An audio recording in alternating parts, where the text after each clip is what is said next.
In our last lecture, I have given a lecture from paragraph 1 to paragraph 6 from the chapter Art Architecture from A.L. Balsam book. In that chapter, we have seen that there are two types of art. Generally, one is secular art and another is religious art.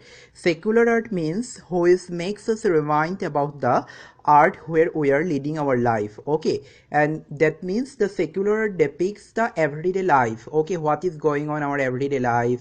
Okay, this kind of things means secular art gives a notion or secular art gives an idea or expression of this earthly life. Okay, where we are living.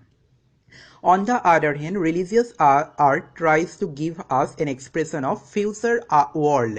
Not only future world. Future world means a life or an idea that is beyond this art, which is much more spiritual.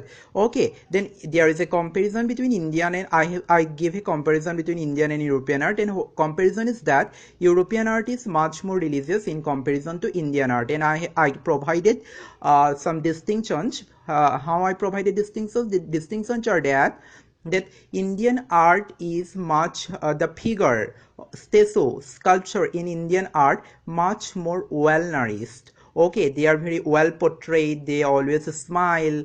Okay, this kind of things. Okay, in contrast to Indian art, in European art, the statue or sculpture rarely smile. Face is rarely depicted in the face of the statue or statue and sculpture in European art. This means that European art tries to provide a notion of dignity. Okay, when we see an European art, in general terms, it gives us an expression of religious thinking. In contrast to European art, in Indian art, when we see any art, it gives us a much more secular outlook. Okay, the figures are always well nourished. Okay, they sometimes they generally smile. Okay, this is the brief analysis of from para 1 to para 6, which I delivered in my first lecture.